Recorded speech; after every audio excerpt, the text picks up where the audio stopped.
हाय दोस्तों, एक बार फिर से आप सभी लोगों का वाईआरएस क्लास में बहुत बहुत स्वागत है। दोस्तों, कक्षा विषय हिंदी में जो आपका पद साहित्य का इतिहास है, जो पद है, इसमें जो पहला पार्ट है सूरदास। इसमें इस वीडियो में दोस्तों आज हम बात करने वाले हैं सूरदास का जीवन परिचय। जैसा कि आपके सामने दिख रहा है, जीवन परिचय जो है सूरदास जी का 2010, 11, 12, 13, 14, 15, 16, 17, 18, 19 में भी आया है। और हम ये आशा करते हैं कि 2022 में जो बोर्ड परीक्षा होने वाला है उसमें सूरदास का जीवन परिचय पूछे जाए। दोस्तों, आइए चलते हैं, इस पूरे जीवन परिचय को अच्छे तरीके से हम समझते हैं और अच्छे तरीके से हम आपको बताते भी हैं। दोस्तों, सबसे पहले हम स्केच हो या आपके सामने या काले पेन हो तो हेडिंग करते हैं जीवन परिचय। तो दोस्तों, इसका मतलब क्या होगा? जो सूरदास जी हैं, इन्होंने जीवन में अपनी पूरे जीवन में क्या क्या किए, इनका जन्म कब हुआ, ये शिक्षा ग्रहण कहाँ किए, इनके माता पिता का नाम क्या है, ये कितने भाई हैं, इन्होंने इनका साहित्य में स्थान क्या है, और इन्होंने किसकी लहरी में संपादन भी किया। तो दोस्तों चलते हैं, यहाँ से हेडिंग आपके सामने है जीवन परिचय। करेंगे काले पेन से और इसमें लिखेंगे सूरदास जी का जन्म सन 1478 ईस्वी में वैशाख शुक्ल पंचमी सन 1535 ईस्वी में। यानी दोस्तों, सूरदास जी का जन्म 1478 ईस्वी में कहाँ हुआ था? वैशाख शुक्ल पंचमी संख्या 1535 विश्व में। अब दोस्तों, इसमें क्या है, में आगरा मथुरा मार्ग पर स्थित रुनकता नामक ग्राम में हुआ था। यानी दोस्तों, सूरदास जी का जन्म सन 1478 ईस्वी में आगरा मथुरा मार्ग पर स्थित रुनकता नामक ग्राम में हुआ था।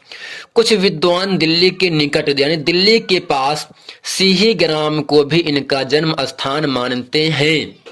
सूरदास जी जन्मांध से मतलब होता दोस्तों जन्म से ही, यानी सूरदास जन्म से ही थे। अर्थात सूरदास जी जो हैं वो जन्म से ही क्या थे दोस्तों? अंधे थे।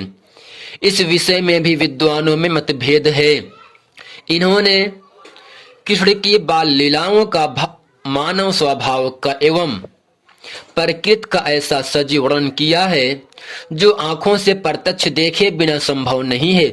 दोस्तों, दो चीजें होती हैं, पहला होता है प्रत्यक्ष, दूसरा होता है अप्रत्यक्ष। दोस्तों, प्रत्यक्ष का मतलब होता है जो आंख के सामने हो उसे प्रत्यक्ष कहते हैं, जबकि जो आंख के सामने न हो उसे दोस्तों हम कहते हैं अप्रत्यक्ष कहते हैं।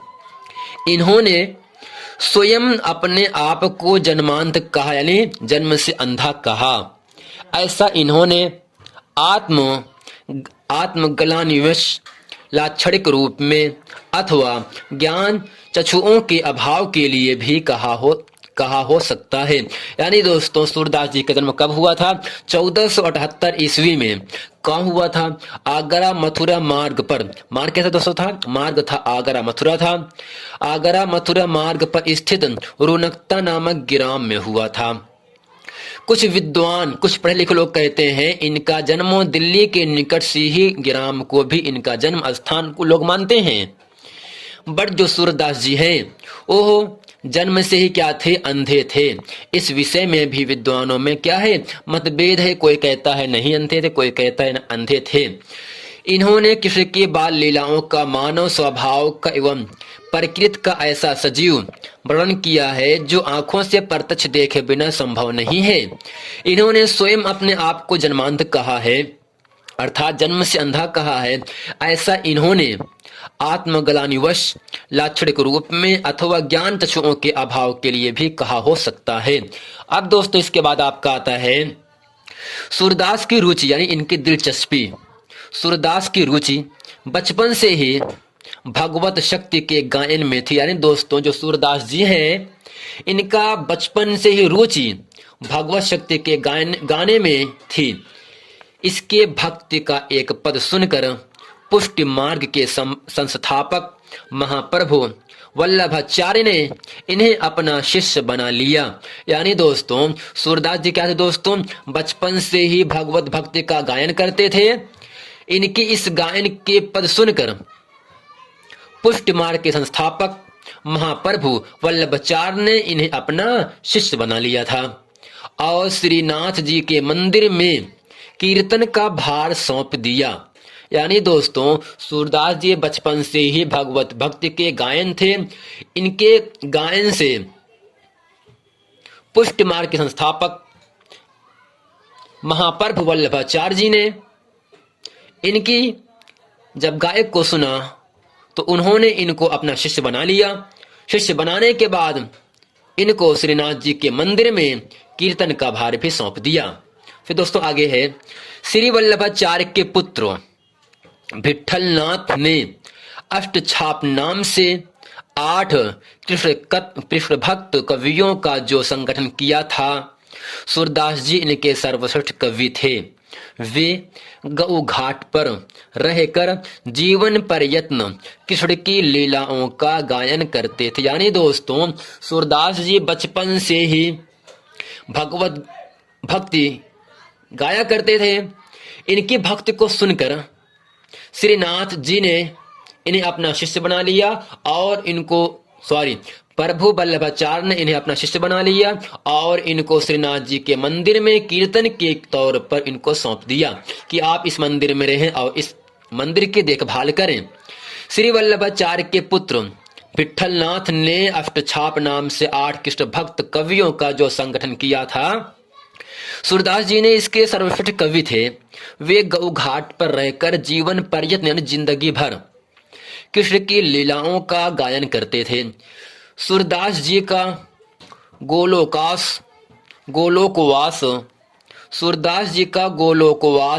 अर्थात मृत्यु सन 1583 ईस्वी में गोसाई विठलनाथ के सामने गोवर्धन के तलहटी के पारसौली नामक ग्राम में हुआ था। यानी दोस्तों सूरदास जी का मृत्यु 1583 ईस्वी में गोसाई विठलनाथ के सामने गोवर्धन के तलहटी के पारसौली नामक ग्राम में, किस गांव में दोस्तों? पारसौली नामक गांव में हुआ था। खंजन नैन रूप रसमाते पद का गायन करते हुए इन्होंने अपने भौतिक शरीर का त्याग दिया। यानी दोस्तों सूरदास जी खंजन नैन रूप रस गाते हुए इनके शरीर का त्याग हो गया, अर्थात ये इस संसार से विदा होकर चले गए। अब दोस्तों इसके बाद हेडिंग करें काली पेन से कीर्तियां अर्थात रचनाएं। इसमें दोस्तों हम लिखेंगे महाकवि सूरदास जी अग्रलिखित 3 रचनाएं हैं। 3 रचनाएं ही उपलब्ध है। यानी दोस्तों सूरदास जी की 3 रचनाएं आपके सामने है। इसको अच्छे तरीके से आपको याद करना है और इसे अगर एग्जाम में है तो इसे हेडिंग करके आप अच्छे तरीके से लिख देना और आपको 4 नंबर की प्राप्ति होगी। दोस्तों इसके आगे कह रहा है आपके सामने सूरसागर। अब दोस्तों पहला हेडिंग आपके सामने है सूरसागर है, दूसरा है सूर सारावली है, तीसरा है साहित्य लहरी है। ये तीनों रचना जो है दोस्तों सूरदास जी ने ही किया था। तो हेडिंग है सूरसागर। इसमें लिखेंगे दोस्तों श्रीमद् भागवत के आधार पर रचित सूरसागर के 1.25 लाख पदों में से अब लगभग 10,000 पद ही उपलब्ध बताए जाते हैं, जिनमें कृष्ण की बाल लीलाओं, गोपी प्रेम, गोपी विरह, उद्धव गोपी संवाद का बड़ा मनोवैज्ञानिक और सरस वर्णन है। संपूर्ण सूरसागर एक गीत काव्य है। इसके पद तन्मयता के साथ गाए जाते हैं, यानी लय के साथ गाए जाते हैं तथा यही ग्रंथ सूरदास की कृत का स्तंभ है। दोस्तों इसके बाद हेडिंग करेंगे हम सूर सारावली। इसमें लिखेंगे दोस्तों हम इसमें 1107 पद हैं। यानी दोस्तों सूर सागर में 1.25 लाख पदों में से लगभग अब 10,000 पद ही उपलब्ध हैं, लेकिन जो सूर सारावली है इसमें दोस्तों 1107 पद हैं। यह सूरसागर का सार भाग है, यानी उसका एक छोटा सा अंग है सूर सारावली। फिर दोस्तों इसके आगे हेडिंग करेंगे साहित्य लहरी। इसमें लिखेंगे इसमें 118 दृष्टकूट पदों का संग्रह है। इस ग्रंथ में किसी एक विषय की विवेचना नहीं हुई है, वरन यानी किंतु मुख्य रूप से नायिकाओं एवं अलंकारों की, दोस्तों अलंकार किसे कहते हैं? काव्य की शोभा बढ़ाने वाले तत्वों या उपकरणों को दोस्तों अलंकार कहते हैं। अलंकार 3 प्रकार के होते हैं, उपमा अलंकार, रूपक अलंकार और दोस्तों आपको श्लेष अलंकार। अब दोस्तों यहाँ से है नायिकों एवं अलंकारों की विवेचना की गई है।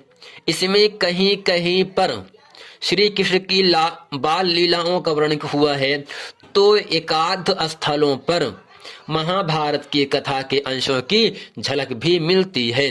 अब दोस्तों इसके बाद हेडिंग करेंगे हम साहित्य में स्थान है। दोस्तों सूरदास जी का साहित्य में स्थान क्या रहा, तो इसमें लिखेंगे हम दोस्तों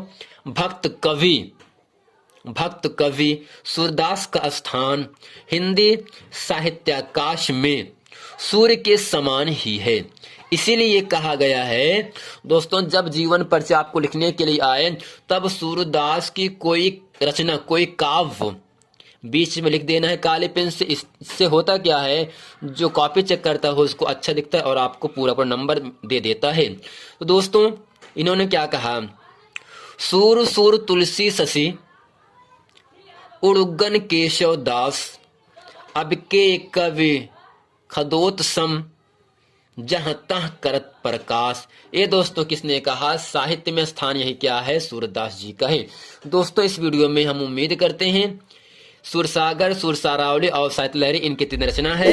इनके 3 रचना को आप अच्छे तरीके से याद रखेंगे और एग्जाम में आएगा, इसे आप अच्छे तरीके से कर भी सकते हैं। मिलते हैं दोस्त नेक्स्ट वीडियो में, तब तक के लिए थैंक यू।